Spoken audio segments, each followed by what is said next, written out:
If Only. A web series that looks at interesting people, looks at Gracie Allen of the married comedy duo Burns and Allen. If you lived in the United States in June of 1958, on Mondays at 8 o'clock, you would be tuning in to watch the famous, hilarious, vaudeville-turned-television stars Burns and Allen on their self-named hit show. Sadly, on June 4th of that year they filmed their last show. Gracie, the Allen, in the Burns and Allen, was the beloved wife of George Burns, and due to failing health, she decided to retire from their hit television show.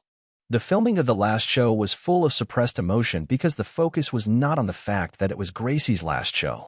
Even Gracie herself kept this fact unacknowledged, because at the party afterwards, it is said that she hugged her friend and co-star B. Benaderet and said, "Okay, that's it." Looked around the set one last time, came back to the cast and staff to say thank you very much to everyone and left. Not only did that final goodbye mark the end of their show, but also the comedy partnership with her husband George that started in the 1920s.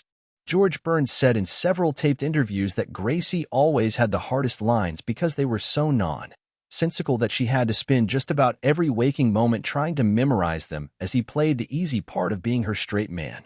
George also said that they loved working together and that they had a wonderful marriage, that he couldn't have built the comedy career he did without her.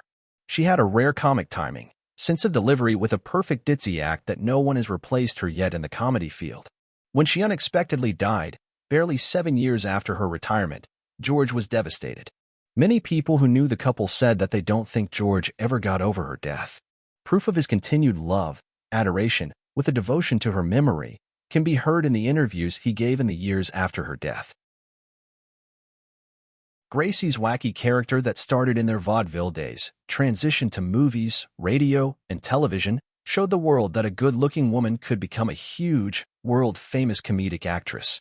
Gracie broke the comedic ground first for such later comedic television actresses such as Mary Tyler Moore and Southern, and many more.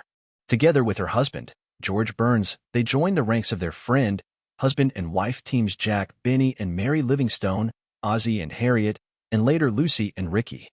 If only she had lived as long as George, there is no telling what other groundbreaking achievements in the world of comedic entertainment she could have accomplished. Thank you for watching. Please share, comment, like, and subscribe.